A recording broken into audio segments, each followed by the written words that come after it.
Worksop! Come on, Worksop!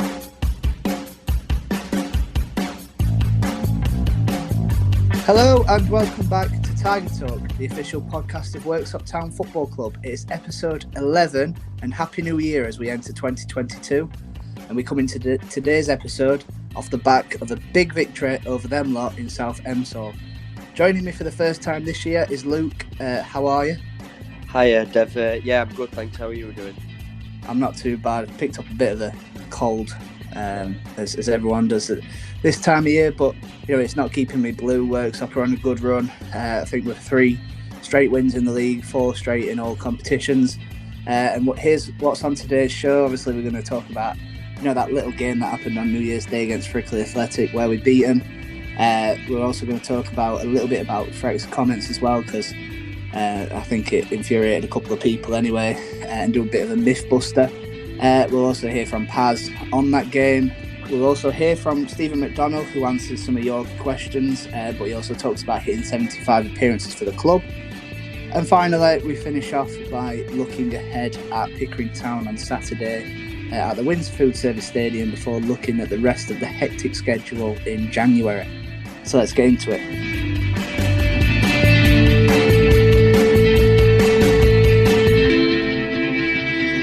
Something tells me I'm into something. Something tells me I'm into something. Woke up this morning, feeling fine. So, after 2 games where we played against Frickley, and we've needed some redemption, we finally got it. Frickley Athletic 0-1 Worksop Town. Liam Hardy's 7th minute strike, his 7th goal of the season for Worksop Town, won the game. Let's take it to the start. How do you feel we started the match, Luke? I thought we started off really well. I thought we started from front foot. We got hold of the ball. His movement was sharp. We looked really up for it. Didn't look like a team that was hungover from the night before. I think we looked really good. I don't think they could. I think the fullbacks had big problems with us throughout that first half. I was really impressed with how we started the game.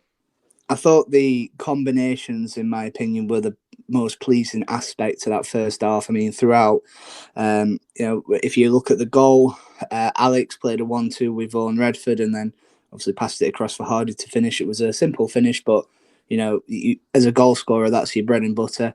We also had, Connor Smythe. I remember him putting one down the left-hand side for Hardy. We almost found Vaughan in the middle.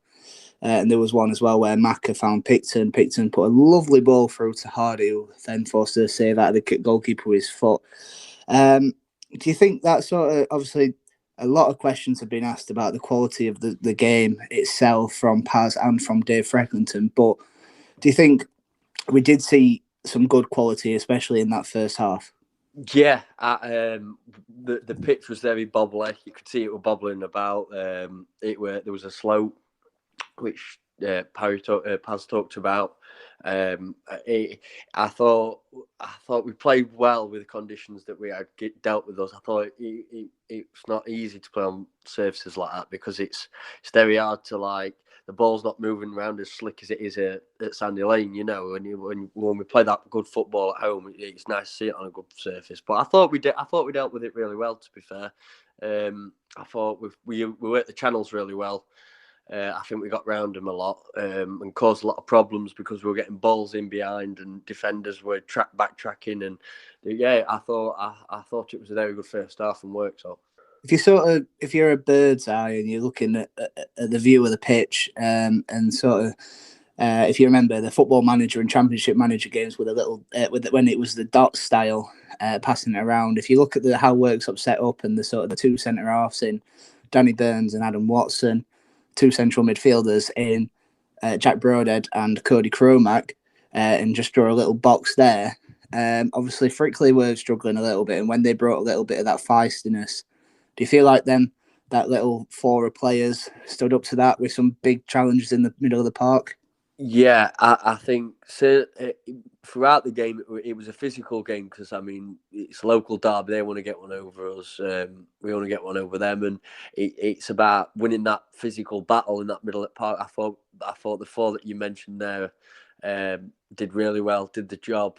Second half, I thought we were fantastic as well. In second half, I thought defensively we were organised. I mean, they had a couple of chances later on. They're going to, because they're pushing for that equaliser, and we're protecting that lead and trying to get them on the counter with a sucker punch goal, and we nearly did a couple of times. I just thought it was good. It was a good full 90 minutes from both sides from the whole squad, because I thought we were good going forward in first half, and defensively solid in second half, bar a couple of chances that they got. But yeah, I'm really impressed with that performance. It wasn't the greatest performance I've seen from Worksop. I mean, I've seen better performances, but I thought sometimes in them games that you need to dig deep, grind, and just grind that result out. And I think we deserve the 3 points after 90 minutes, to be honest. There was also obviously the fact that Frickley did come into it in that first half, and I know we're gonna, wax lyrical about Worksop, and there might be that slight, rose tinted glasses look on this, especially with the passion and in terms of beating your local rivals. This is what you want to talk about, but Frickley did get into it towards the latter stages of the first half.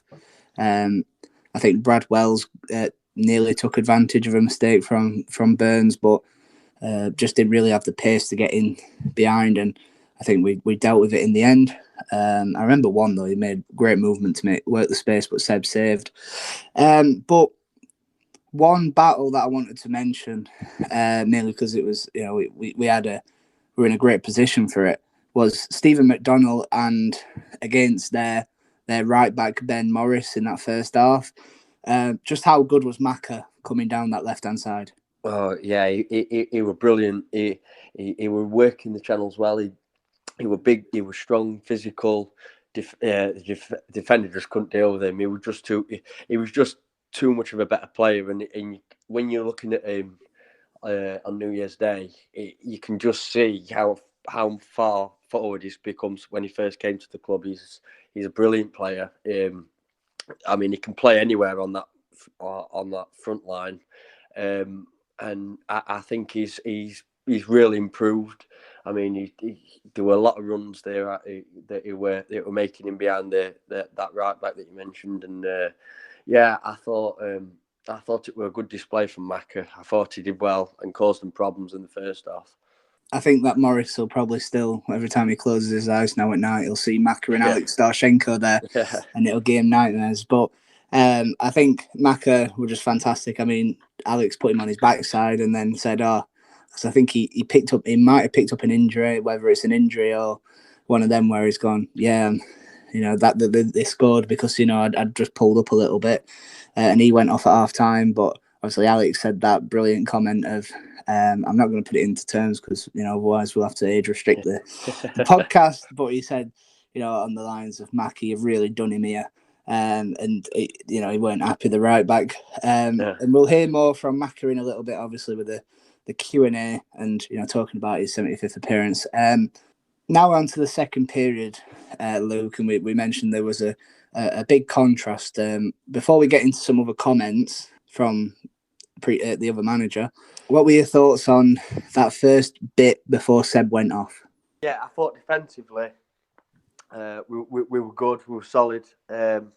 Worked as a unit. I thought I thought we were solid. We did a lot what a lot of teams have done at the start at Sandy Lane, where they went in front and then made it hard for us to make chances. And I think we contained them to two, when they had a lot of the ball.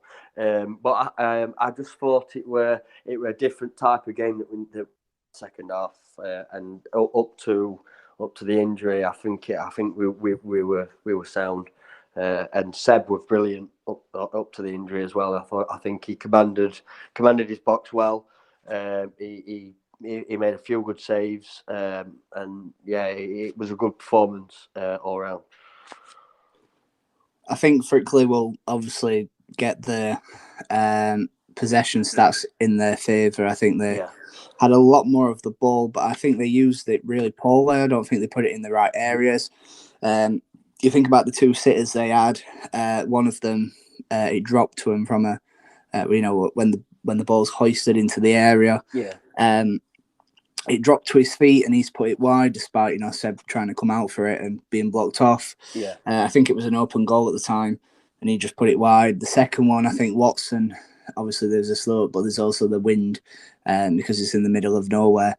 The wind sort of took the ball. Watto judged it, ended up flicking it into the path of Blake, who it was a really bad miss. I have to admit. I think he'll admit. As forwards, you'd expect to stick them away just because he had pretty much the whole of the goal, because Seb were in no man's land at the point.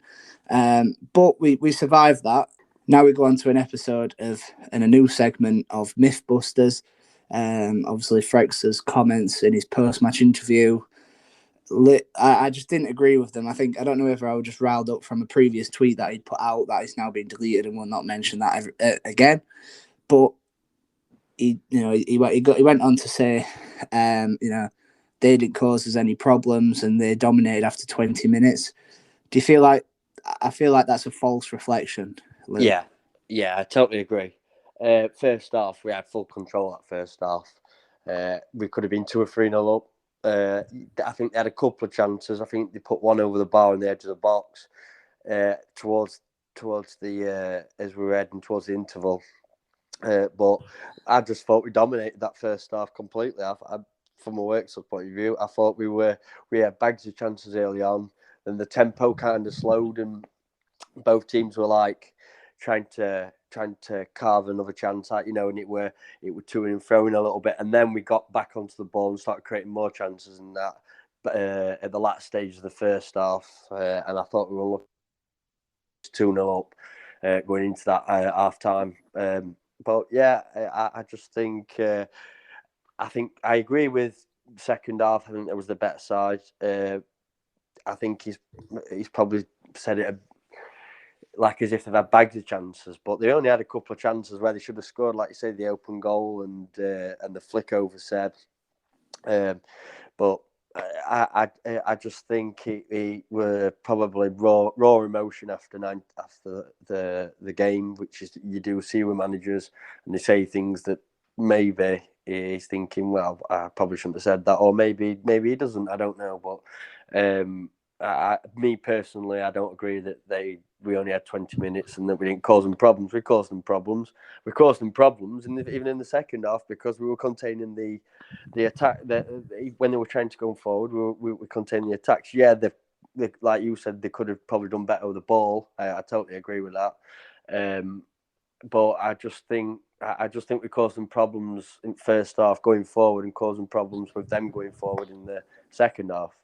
He also then went on to say that we didn't cause that they limited us to only 2 or 3 chances, which I think were a bit out of turn as well. Just because if you think in the first half, off top of my head, Macca at the post, Liam Hardy scored. Liam Hardy had 2 shots saved. I think there was another header that was saved as well in the bottom corner. There was. Second half, we hit the post. I think Hardy missed from the edge. Vaughan had a volley saved. There were more obviously at a turn, and like you say, he might be, a bit frustrated. To me, I think it's a man under pressure because he's lost. I think he's lost 12 of his last 18 matches, only won 2 in that period as well. So he's going to be feeling the heat a little bit. Frickley are down there at the minute, and obviously they'll be hoping that we can do him a favour this weekend against Pickering, but I just think the way that he was talking and the situation and stuff, I thought he were a little bit disrespectful. And whereas Paz, I think, were a lot more respectable and talked about the game and focused on that and tried to take any issues and keep it strictly football. I think Dave didn't. And I mean, he mentioned about how professional the setup is at Frickley, and I'm thinking, well, your media team that just changed the name and badge to Smash and Grab FC when you beat us there, and even the terminology of we beat them away and then they snuck one here seems to devoid the fact that they snuck one at our place. But we're gonna just let the fumes settle there. But sometimes football gets you like that, doesn't it? And that's why we're voicing it now. Yeah. We'll move on to Seb. Obviously, it was a worrying situation at first. We've got to say well done to Georgina again. She's really been in the thick of it. Recently, we had in Watson as well last month. So she'll be hoping for a few quieter games. But she's certainly earning a keep. And the way that she's certainly getting the experience that she needs as well.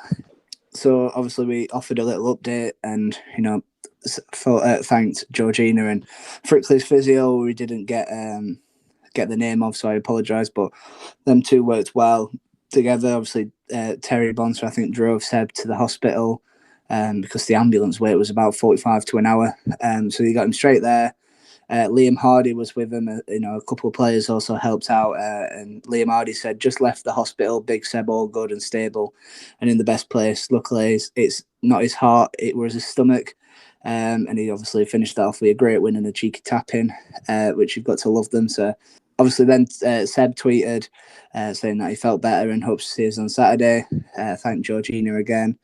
I've also spoke to Seb and he's doing better. So in the end, it's really good that Seb is, especially this situation, it was a little bit worrying, wasn't it? Yeah, it was. The reaction to the dugout when he went down the second time was worrying. Players were, there were a lot of commotion, and when they were around him, it was tense for quite a while. What was the 40? How much had time with it? Like 17, 18 minutes, something around that time, and it was scary because you don't know what's going on. You're not hearing the conversations around it. You're not seeing Seb. You're just seeing a body of players and just a lot of commotion, and it's just a waiting game, but it's great to see that he's stable.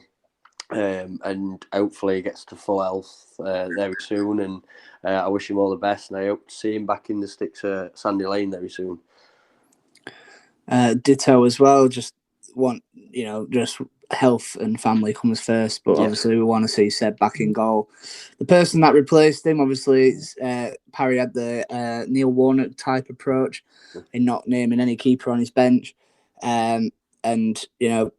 obviously Paz in his post match. In fact, let's say from Paz first, and then we'll jump into Tomo's England #1 petition. I think on both sides, really. I think both sides tried to play the conditions, the pitch, the facility, and I don't think there was a lot of quality in the game at all on both sides. I don't think there was much quality. I think we've had chances, they've had chances. We've been fortunate to.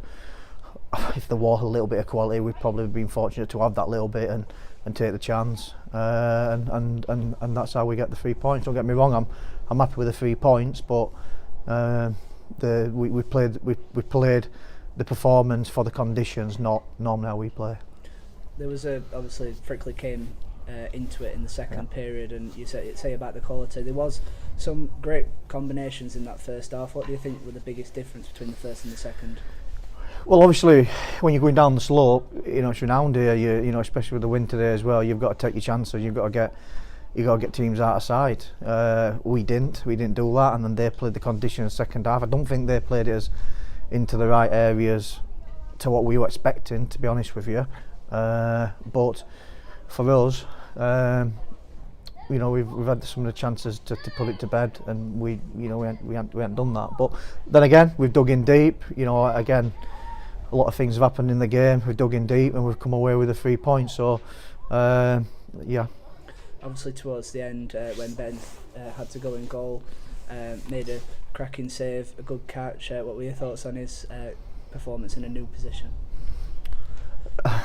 Tomo, he's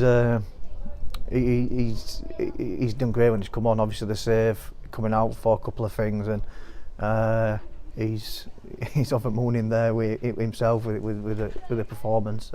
He did great when he came on. I think for us, we've just got to have a little think about, me personally as well, on how we position our bench moving forward. Maybe we've got to have a little learn from this. But regarding Tomo, he was first one to stick his hands up. very confident in saying, you know, he's played in goal before, and I think if you see him, you know, the diving save coming across and where he's gone and celebrated with fans there, you'd have thought he was a new Kevin Pressman. And also the last, 15 minutes that were added on, Deegan got up for some big headers. Yeah. Gibbo, everyone put a shift in just to see out that final 15. How much endeavour went into that? Oh, massively. You know, when Tomo's gone on, he's told us 12 minutes. At that point we've made a change as well, and physically gone 8 at the back. We've actually that's the formation that we had at the end, and that was just to give as many centre halves in there to win the headers and try and give Tomo protection. And to be fair, I think their side will probably be disappointed that they have, he's made one save there, but I think they'll be disappointed with 12 minutes that they haven't moved the ball and put it into better areas and tested him more, really. So Tomo went in goal, came on, he must have played about 15 minutes, I think, in goal, and certainly got worked a little bit, didn't he, Luke?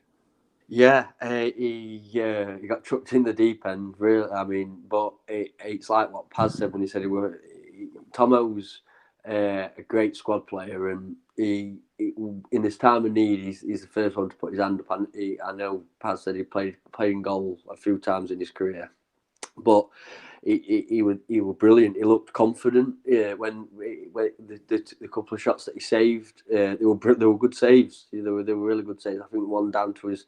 There were a couple down to his. I think one down to his left.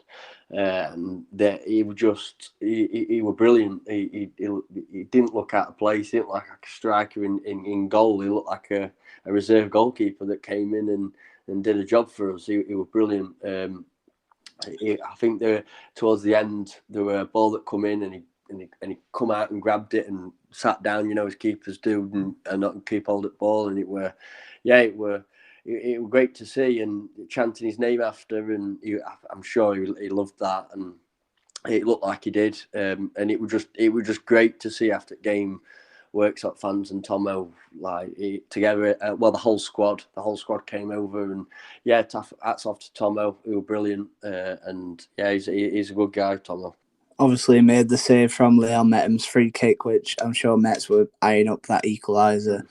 I think he probably already thought that his name were already etched onto the scoreboard, but obviously Tomo saved it, and that catch that he did, as you mentioned, he caught it with confidence, and it seemed to, I don't know about you, whereabouts you were in the stand, but he seemed with that little flurry of Worksop fans where we were, it's sort of everyone's going, come on, everyone's cheering about Tomo, and it seemed to just give everyone that little boost, and that noise seemed to transfer to the players, and they sort of, I don't think Frickley got a ball forward. I think Worksop sort of kept it in their half and kept pushing them. I think Gibbo won some big headers. Danny Burns won some great headers as well, and it was spirited in the end. I think it's fair to say that Paz, as you mentioned, there was a lack of quality in the match,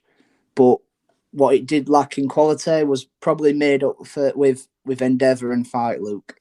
I think with it, he's a passionate guy, isn't he? And I think he responded well to the stand from the stands when the fans were chanting his name, and I think that kind of gave him extra confidence and helped his performance to see us over the line. Because I mean, I imagine Frickley's mindset would have been, right, let's get the ball and let's bombard him, but we didn't let that happen. Like you say, Lewis Gibbons was good at the back, and Dan Burns was solid. I think they were solid all throughout the game, though, to be honest. But I just think it just shows the togetherness at the club that we have, and the great team that Parry has under his belt. I think we'll end that segment there. Obviously, you've got to love a victory against Frickley as a Worksop supporter. So let's move on to Steve McDonnell. The Frickley game was his 75th appearance for the club. Obviously, he's had a couple of spells, Macca. So we'll just talk a little bit about his reign there. I can't remember if you remember, Luke, but obviously Macca first appeared at the Tigers in the 17-18 season in pre-season. Yeah. Under Ryan Hindley, played a couple of games, but then signed for Maltby Main. He then returned under Craig Denton. And when he first came into the club, we knew a little bit that he was a burly centre-forward winger that would, just burst through players. And we certainly got that, and he had a brilliant season, didn't he? Yeah, he was good. I was impressed with him when he first come in. It was sad to see him leave because, I mean, he was good. I thought with Denton,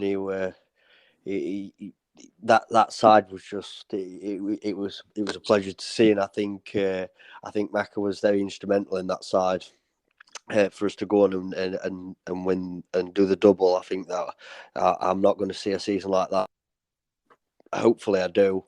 It would be nice, certainly, to get a double sometime. It'd be nice to see that again. But I just think Macca's just, he's a brilliant player, and I've always liked him since he's come to the club. He's a good player, and he's good with the fans as well. He gets involved with the club as well, and I think he's a great asset. Obviously, Macca's first game for the Tigers came against Gould on the 3rd of November in 2018. It seems so long ago now. But he came in, played a couple of games. His first, in my opinion, his first real impact came against Penistone Church away, where he won that penalty in the last minute, just due to his sheer strength and bullish runs. Then I remember also a good moment for Macca as well, scoring them 2 quality goals against. I think we beat Garth 3-1. I mean, he left off a good impression, and then when he left, we were all gutted. But then he came back in under Kyle Jordan, finished the season with us. Well, I said finished the season; he got cut short, didn't it, because of the pandemic? But yeah. When he came back in, obviously at a higher level under KJ, he seemed to rejuvenate the side at that point, didn't he? Yeah, when he come back in, we knew what we were going to get because obviously we'd seen him a couple of times before. I mean, he had that pre-season spell you spoke about, and then when he come back to the club, but it was a good move from Kyle that bringing him back because he remembered how good of a player he was, and I think he were relieved to have him back. I think, and I think the Worksop fans were. I mean, he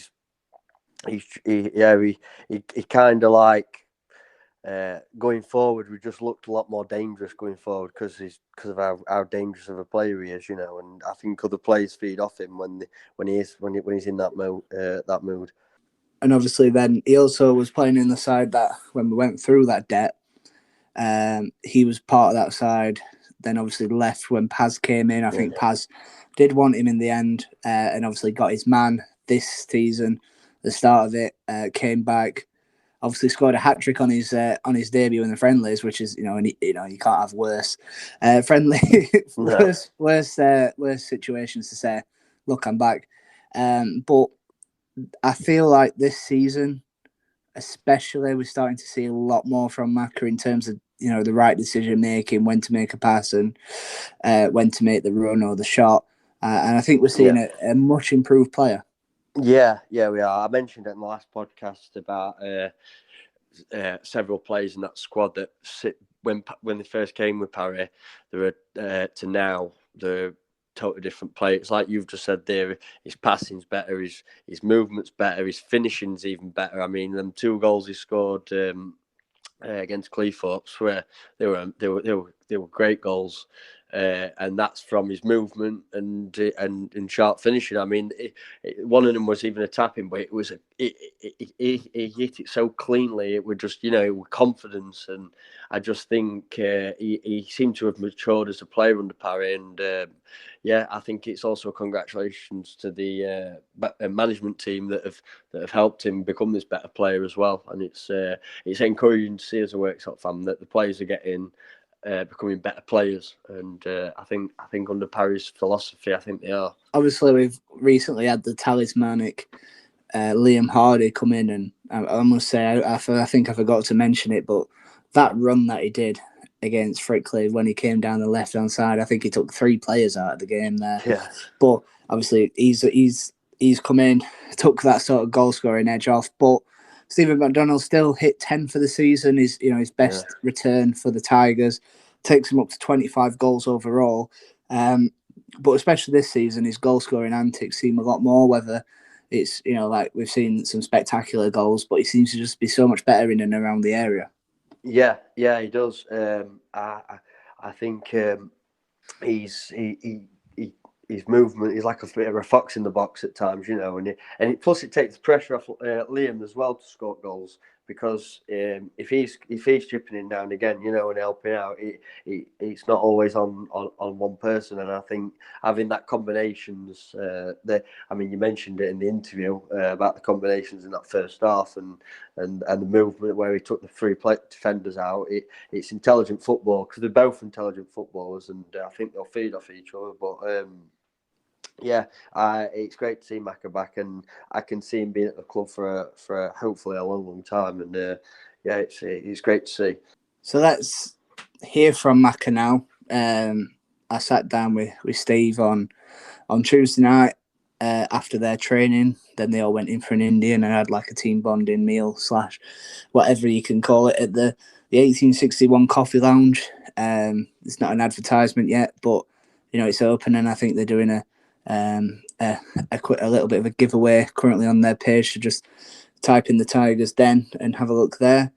But Macca spoke about hitting 75 appearances, being on this journey as well. As we've mentioned, he is, he's one of 2 players that were part of the double winning side still left at the club.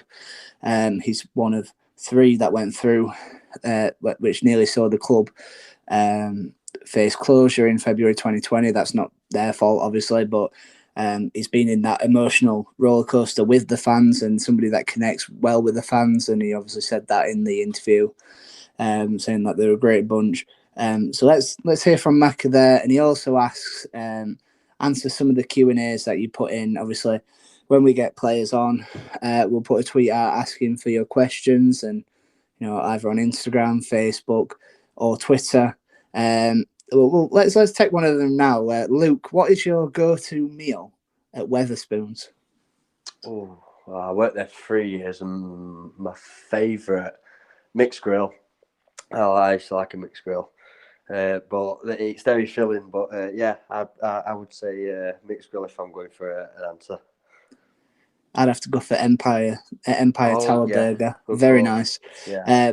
But we're answering that question obviously because, as you'll hear, Macca had a slightly different answer to not just a question, because he said that, and apparently he doesn't go to Wetherspoons, but he gave a different answer to a modified question. So take it away, Macca. Macca, obviously your goals against Cleethorpes took you up to 10. How you found so far this season? Yeah, I thought start of the season we got off to a bit of a slow start. But obviously we've brought a few new lads in, and we seem to be gelling as a team, and I think we're getting better and better as the season goes on, which is good. And obviously we're aiming to get into the playoffs. Obviously it were, as you mentioned, a little bit of a rough start. Seemingly anyway on paper, got some good results in there. Do you feel like they've started to click now? Yeah, we seem like we're a bit hit and miss. Sometimes we'd win, sometimes we'd draw, lose. It was kind of hit and miss, but as season's gone on, we seem to be getting stronger and, like you say, more consistent. We're both defending and attacking. We seem to be more consistent in both boxes, which is good. What changes have you found in them areas then? Obviously, we've brought a couple of lads in at the back and a couple of lads up top, and we've just been more solid at back, got more height in there, and then going forward, we've been more clinical as a team. I think sort of season we were all as a team missing chances, but now we seem to be sometimes it's a bit of luck as well, and we just seem to be at net at the moment, which is, like you say, just right wave, and hopefully we can keep going. As you mentioned, hitting the net yourself, you've been really prolific. What has been behind that? Is it just being a bit more direct? Is it the team? Is it Paz's style of play? What's it been like for yourself? Yeah, I think it's a bit of everything. It's like our Paz sets us up. Obviously, he wants to attack teams. Obviously, he can't do that every game. Sometimes you have to sit in and do the other side of stuff. But he sets us up to attack, and he's tweaked my position a bit so I can get into better areas in box. And take chances. And obviously 10 goals, that must be a good feeling when that went in. Yeah, to be fair, I completely lost count. I know I scored against Sheffield and it got took off, which I've been good about. And then, like I said, I wasn't really thinking about what goal number I was on. I was just trying to score. Obviously, a great ball across by Alex and couldn't really miss that one. And how would you assess your own season so far, as well as the goals? Yeah, I think I'm doing all right. I think obviously if Paz is playing me, must think I'm doing all right. So yeah, I think I can still improve as we all can as a team, and then we'll just need to keep going as good as we can, really. And obviously as well against Frickley, that was your 75th appearance for the Tigers, big milestone considering you know what non-league football's like. Squads get interchanged all the time, and obviously you've seen that as well coming into the side on three occasions. How would you sum up your overall time at Worksop Town? Yeah, I think overall it's been it's good to get 75 appearances for the club. Obviously great number of fans here, and they're all good fans. And then to get 75 appearances through it all, I think it's been good because while I've been here, we've won a league, we've won a cup, and this season we're pushing higher. And from when I started at the club to where it is now, to still be here, obviously you can see changes with change rooms, pitch. So from my first game to my 75th game, it's been a massive change, and I'm just glad to be a part of it still. You mentioned about the changes. It's been a bit of a journey. Obviously, you came in, we had the highs with Dents, came in under KJ, obviously the lows with the debt, thinking that we might not have a club. Then obviously you played against us when Paz first came in for Belper, and then obviously coming in to join in. How has that journey actually been emotionally? Yeah, you can never really get too emotional with football. It's like you say, new managers come in, and for me, I chose a different path for Belper that season, and I had a good season there. And then obviously as soon as Paz rang me to come back here, it was like a no-brainer. So literally as soon as he rang me, I were here, we got it sorted, and like you say, it's hopefully we can go up again this season and win even more trophies. Got Sheffield Cup as well to try and do well in this year. Went semi-final of that. Like you say, you play football to win trophies really. So to win two in Saturday football as well, it's always hard to win trophies, to win titles in Saturday football. Very few people manage it. So to win two, like you said, this season we're in the Sheffield Cup and try and hopefully go up, whether it be through playoffs, it's a good achievement. Obviously, you said that Saturday is hard to get them ones. Obviously, on Sundays with Joker in the past, they've dominated anyway. But sticking with us, in them 75 appearances, what have been some of your favourite moments? Favourite moments got to be Penistone at home. I think there were a record crowd for NCL. I think it was 1,800. And obviously it was a massive game, and to win that game 2-1, that was a big moment. Especially here at Sandy Lane, the atmosphere was really good. And then the cup final, that was a good moment again. I think Worksop filled one section at stand, and so that season was a really good season. But then this season, had a lot of good moments this year, and then trying to think of my best one. Probably Cleethorpes scoring two. Like you say, it was us versus Cleethorpes, and we need to catch them really. So it was a must-win game for us. So to score two in that game and help us push us on to try and catch them, which we needed to. So we've got a couple of games in hand. I think that was a big moment as well this year. Now, we've put posts out on social media, so hopefully people that are listening are on there, and they've asked you some questions, Macca. We've not done this for a while, so as we've said, if you are on them platforms, just look out for the tweet and ask some questions. We'll start with somebody called Jade, who says, of the three that we've got, which kit do you prefer to play in? I prefer playing it maroon. I've got a lot of good memories in maroon kit. Cup final winning maroon kit, so yeah, that's my favourite kit. We've already touched on it a little bit, but Jack Ball has said, could you sum up your season in 5 words, and why would you pick those 5 words? 5 words. Enjoyable, exciting, entertaining, nervous, and proud. Why some of them? Obviously, there's a big contrast between nervous and proud. Nervous. Obviously, always nervous. Like Frickley, last 5 minutes of a game. 1-0 up, and therefore pressure on. You're always a bit nervous towards the end of the game, and then like obviously proud to represent this club. So yeah, that's why I choose them words. Always asked, what's your favourite position? Obviously, we see wide, up front, but what sort of position and role do you prefer? It's an hard one, that. I played many positions here. Like when I first started, I played really right midfielder, midfield 4, played left midfield, played a lot of games in centre midfield. Probably my favourite position's probably coming in off the left, coming onto the right foot, getting to good areas. You don't get a defender up your backside booting you. So yeah, probably coming in from left. Or right, either. The non-league Bible have asked, what's your go-to meal at Wetherspoons? Wetherspoons, you know what? I don't really go to Wetherspoons much. I'm not a Wetherspoons guy. I like a Nando's, me. What's your Nando's order then? A Nando's got to be chicken thighs, spicy, peri-peri chips, and a bit of coleslaw. That's me. Craig Cooper's asked, obviously we've been talking about your 75 appearances, people that you've played up front with, it's changed a lot. He's asked who's the best forward you've been with at Worksop. Oh, that's an hard one. Liam Hardy's obviously up there, but I haven't really played many games with Liam yet. Personally, I enjoyed playing with Craig Mitchell. Luke Jeffs has asked, who's better, Juan Mata or Juan Macca? Juan Macca. Where's the nickname come from? I don't know, it just sounds similar, doesn't it? Chris Catlin has asked, who do you support? I'm a Sheffield United fan. I'm Worksop. going to quickly skip over the Sheffield United bit.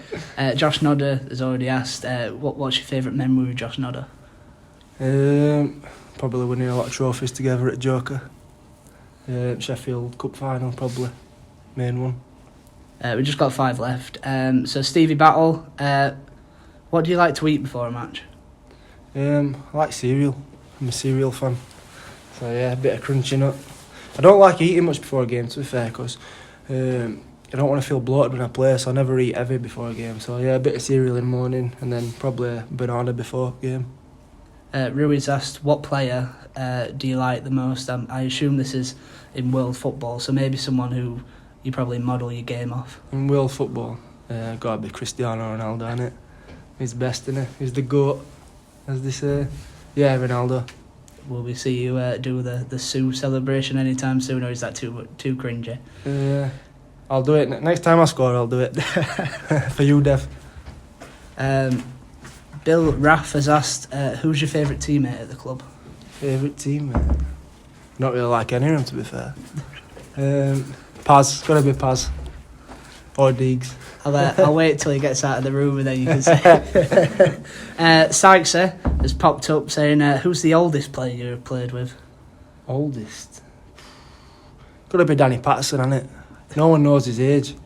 Keeps it to himself. I think he's about 47 now. Who do you reckon's older, him or Mick Jones when we had Mick? Oh, Mick Jones.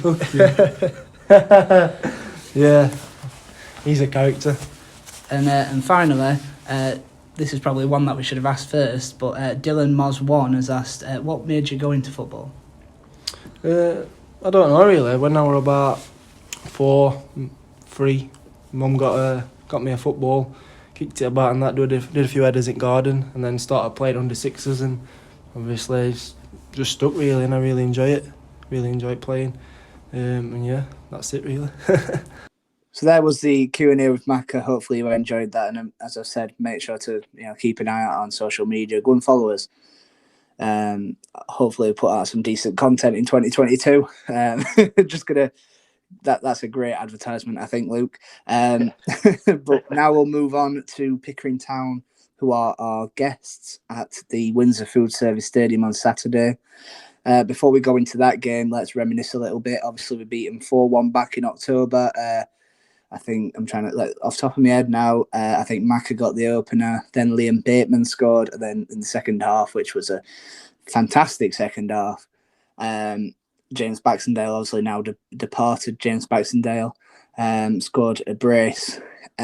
Luke, what were your memories of that day? Yeah, I think first 20 minutes we struggled. They went in front.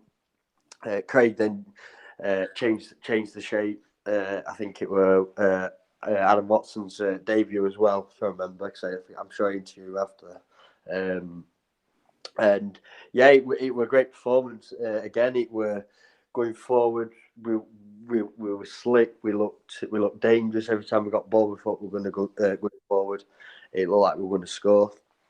And yeah, some of the goals were fantastic. I mean, Baxter's second goal when he chips over the keeper were just that was a brilliant goal. And yeah, all 4 goals were good. Liam Bateman's was a good strike. Yeah, and I just think that, and defensively in the second half we were good. They had a penalty in the latter stage of the game, and Tiernan Brooks saved it. It was a great save, and yeah, that were a real good performance from Worksop, and I thought if we could take that into Saturday's game, I think we should have quite a few goals on Saturday. After that game where we beat them, Pickering went on a run of losing 7 of their next 10 league matches. It's been on a barren run. It's been awful for them, but they turned it around a little bit at the weekend. They beat Tadcaster 2-1, which in the context of the table, I'm just going to quickly get it up now. It was a big result for them just because of Tadcaster are the team so Pickering's sitting 18th at the minute. Obviously the relegation zone is 2, and 18th and 19th because of the just because of how many teams there is in the league. That was probably the stupidest thing I've said. But they obviously, them and Sheffield occupy the bottom spaces. Sheffield won last weekend, meaning that Pickering needed a win to obviously not go bottom of the league, even though there's 3 games in hand between Sheffield and Pickering. But also there was defeats for, I think, Bridlington, Lincoln, obviously us and Frickley, and I think Pontefract got a good result against top of the league, Liversedge, meaning that it was a really good victory for them, and they'll take plenty of confidence, Luke. Yeah, I mean, like you said, their record's not been great of late, so I think any hope and belief they'll take into each game, and I think they'll come into the game confident. I think Parry said they like to play football, which I think will suit us, and I think it'll be a good game hopefully on Saturday, and yeah, I think they'll be up for it because they're in a relegation dogfight with the looks of it at the minute. So they'll want to try and get out of that before the business end of the season, I would imagine. And I think going on the run's what they'll be wanting. So yeah, it'll be interesting to see how the game turns out on Saturday. As you mentioned, Paz alluded to them being quite a good attacking side, and as we probably remember, they were good at getting forward. They caused us a few problems. I mean, Adam Watson's introduction was needed. As you mentioned, putting a good performance. But obviously, when it's your first game, as we mentioned with Danny Burns as well against Cleethorpes, you probably need that little bit of time to adjust into that new setup, new teammates, new faces. And he had that, and they took advantage of it on 20 minutes. But they got the ball forward. They got they sort of soaked up the pressure, put it forward, and then I think it's Jackson Jowett made a good. I think he found the top corner from range, and I think they caused us a little bit of problems. But as soon as we got it, we smothered possession, and this is something that you want to do, especially at home on the surface that we've got, is something that we need to do. Like I said, against Cleethorpes, it were the best performance I've seen this season. It shows that we can get the ball down and play. I mean, we absolutely outplayed them that second half, and I think that'll give us confidence going into games against Pickering. When they'll want to play, get the ball down and play. And I think it's going to be a good game on Saturday, and I think if we can dictate the play like we did in the first half against Frickley, and transfer that first half into 90 minutes at Sandy Lane, I think we should win. But you never know in football; it is a funny game, so we will see. So this will be Pickering's first trip to Sandy Lane since the 2017-18 campaign. A memorable one, not only for Pickering Town, but also Craig Parry, who was in charge of Ponty at the time. They obviously they went up with Pickering into the step that we're currently at. But Ponty finished top of the table with 102 points, whereas Pickering finished on 96. But that last meeting in S80 was a 1-1 draw between us and the Pikes. Alec Denton scored a penalty 3 minutes into the contest before Nick Thompson equalised on the hour. If you remember the reverse, I'm not sure if you were there, Luke, because I think I was. I don't think Jake Brown at the time either went there, but we got battered 5-1. Which was I was. I remember that because I was down south seeing my friend. No worries. I remember seeing it on Twitter and I was like, oh no, we're 5-1 down. You just cannot get the staff these days, can you? No. But obviously Pickering at the time were fantastic. Got that promotion, but seem to have struggled at this level the last few seasons, but have got reprieves because of the pandemic and obviously incomplete seasons, which hopefully this year we get one, and Pickering will be looking to stay up. It'll certainly be interesting in the final few months of the season. The last time they played a Craig Parry side, they was on the losing side as Ponty came away with a 4-3 victory in the League Cup. Mikey Dunn scored 2, and a former Tiger, Aaron Moxham, also scored. So just a little bit of trivia there. I thought, let's bore people to death, Luke. But obviously, this is our first home game of 2 in January. In fact, let's listen to Craig Parry first before we go into his January schedule, because we've got a couple of matches there, just the 8. As for us, it's a big month. I think it's a big month for a lot of teams in this division this year. Now, we've set a stall out to get a certain amount of points, and ensure that we're in a cup final. That's where we see our January, and it's vital that today that we've come here and taken 3 points and kept us in with a shout of having a successful season. You mentioned this January schedule. It's very hectic and heavy. Yeah. How will you be approaching this in terms of conditioning of players, or is it just take it head on? Yeah, I think through the Christmas period, I've been treating them exactly the same.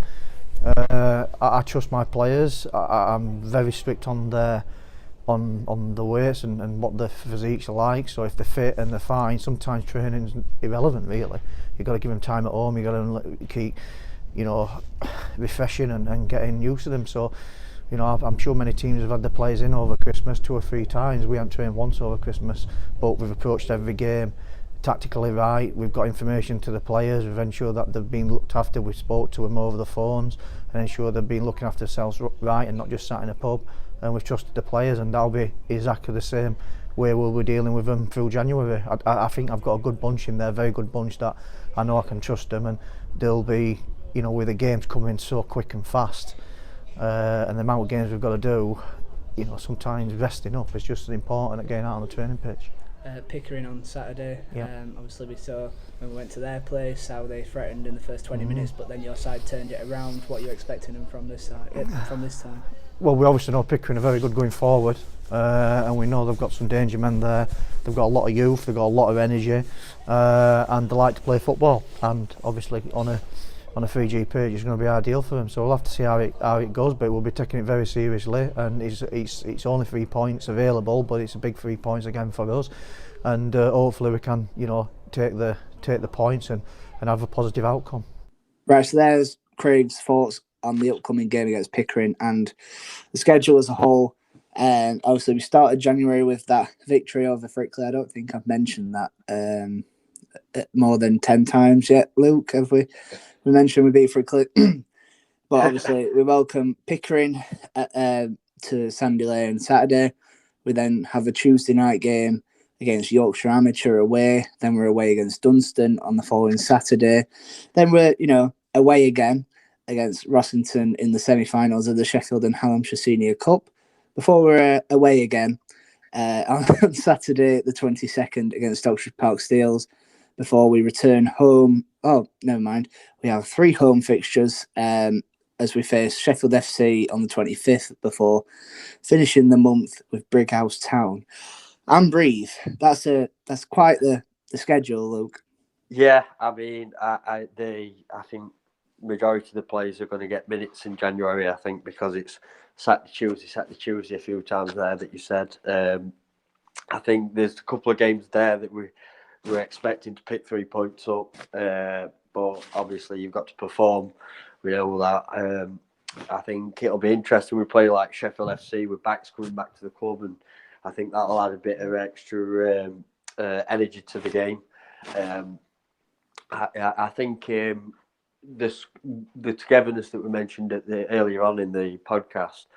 I think that's where you want these. This is where you need them players. You know, when squad's bunched up, you've got players that will come in and do a job when some players might need a rest or they can't make it for a certain reason or circumstance. I think it's going to be interesting to see how we do in January, and I think it could kind of like swing our season into which path we're going to take. So it'll be interesting. Obviously, in that period, we've got a couple of a bit of payback, as we mentioned with Frickley when they beat us. Before we beat them, which I've not mentioned yet. Obviously, Yorkshire Amateur, completely derailed us at the start of the season with that 3-0 defeat. Obviously, we picked up since then, but it was a shock to the system. So we played them away. Whether it'll be on, I mean. I've looked up in the skies and it's starting to get a little bit grey, hints of snow coming, and we know that Yorkshire Amateur pitch, as soon as it has a little bit of rain, it's going to be off. So hopefully we have that on and we can get a bit of events there. But also Dunstan away, we went there in the cup, didn't we? Yeah. They battered us at home. It's safe to say. Yeah. 2 tough fixtures. Yeah, two very tough fixtures there, like you say. Yorkshire Amateur really did a number on us in the start of the season. I think we kind of got took by surprise by how good they were. You could just see that first half we were struggling to adapt to their style of play, and I think they took full advantage of it. And I think Dunstan, basically, they were miles better than us at our place. That's off to them for that. They played well, but I thought in the cup game that certainly in the second half we started pressing them and we looked really dangerous. And I think we've got to look at probably that second half performance and think, right, how can we transfer that passage of play into the game against Dunstan? Because I think on his day we can beat. Really, I think because we've got the quality to score goals against the top teams. I mean, we've done it against the majority of them. I mean, we've picked points up against a lot of teams around us, which gives you confidence going into these games. And yeah, it'll not be easy. It'll be tough because I mean the good teams you've both mentioned, and it'll be interesting to see how they turn out. Then after that, we have the Sheffield and Hallamshire Senior Cup. Paz has stated his intentions to go to the final and win it, as we all want as well. Yeah. Obviously, Rossington, you can't underestimate these sides, Luke. No. I mean, look at us in the previous game tie against Answorth. I mean, we were losing at half time, and then we come out the second half. I wasn't there, but I read the report and everything, and we come out all guns blazing, and we end up getting over the line. And I think, like you've mentioned, Rossington's got to the quarterfinals now, so they'll be full of confidence. You play team no matter what level the teams are in these cup competitions. When you're at this stage of the tournament, it's tense. There's a lot of pressure. I mean, it could be 0-0, and both teams are going for it, and they nick a winner, and we're knocked out. Things like that happen in football, and I just think it'll be a tough test for us. But hopefully, we can get over that line, and by the end of in springtime, we'll be lifting the trophy. Hopefully, with Parry going into the record books, and the whole team. And I think I fancy his chance against Rossington, but it'll not be straightforward as people make out. Rossington are obviously in the Northern Counties East League Division 1. A mouthful every time we go into the NCL. But they are currently a point behind the playoff positions. And they've had a really, really good season after a couple. Obviously, I flicker between the NCL just to keep up with what's going on. Obviously, currently in that division, there's some old sides that are doing quite well. Obviously, Hallam at the minute at the top of the league and getting some brilliant attendances, as we mentioned. But just from what I've noticed, Rossington have been also fantastic this season after a couple of years of either stagnation or going down the bottom of the division. They obviously beat Stokes Bridge Park Steels of our division 4-2 in the second round, which is fantastic result for where they're placed. And Michael Trench scored 2 goals for Stokes Bridge at that in that game. In the quarterfinals, they also beat Hallam 5-1, which was an eyebrow raising result, I have to say. And obviously that is fixed with us. And I think the other bracket is Maltby versus Parkgate. I've got one that I'd really like to avoid if we did get through to the final.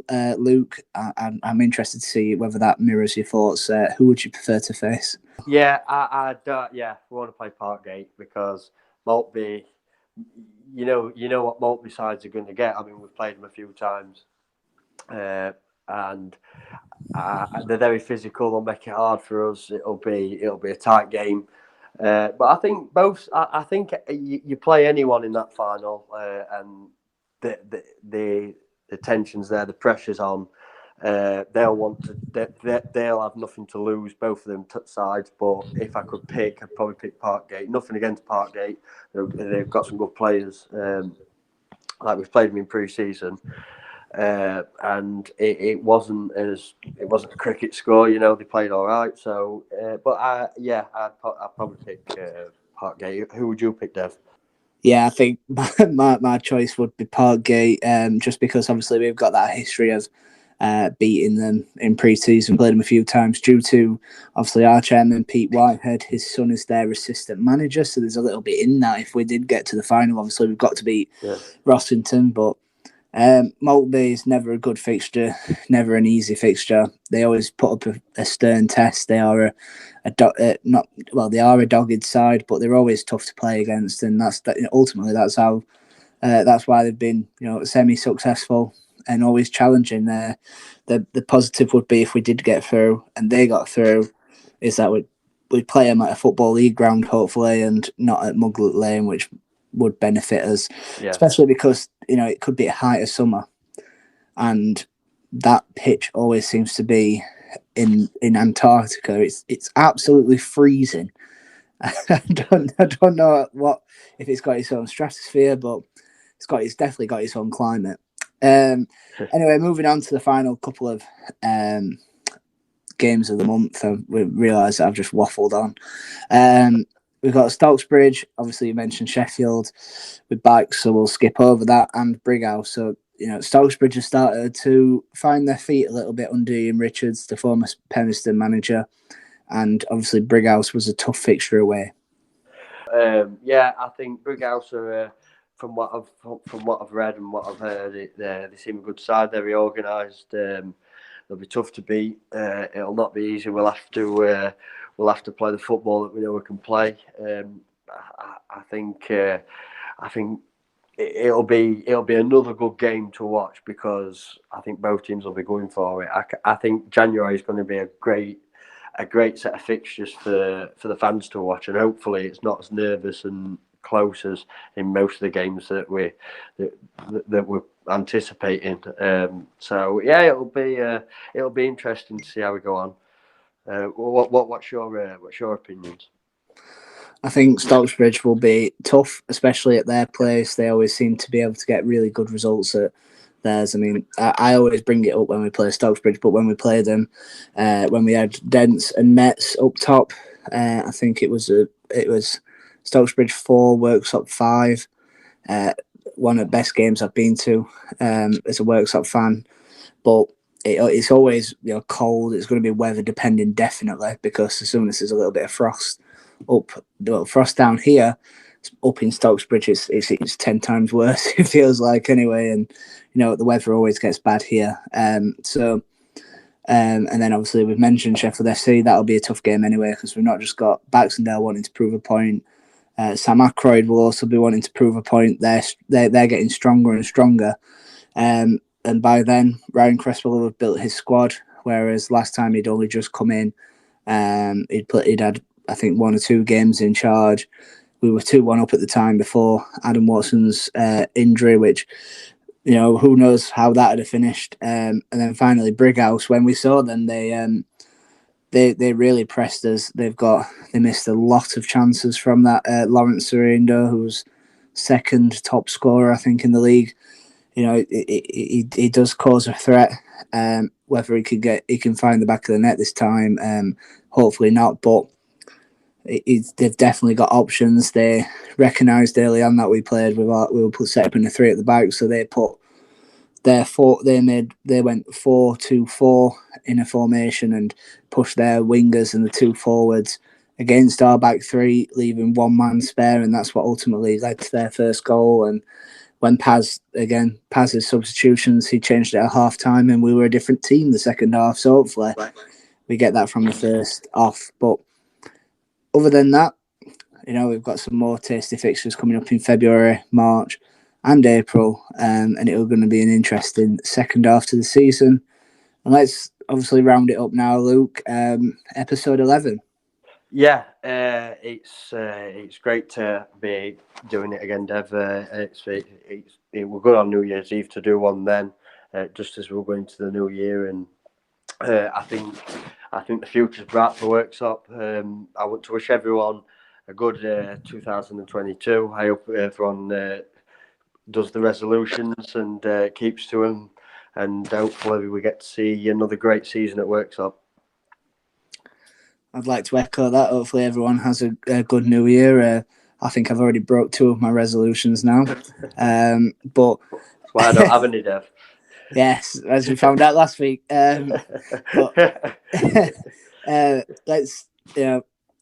We'll probably join you this time next week to annoy you or send you to sleep just before our trip to Dunstan. We'll bring you reaction from Pickering and Yorkshire Amateur if that goes ahead. So fingers crossed, and up the Tigers.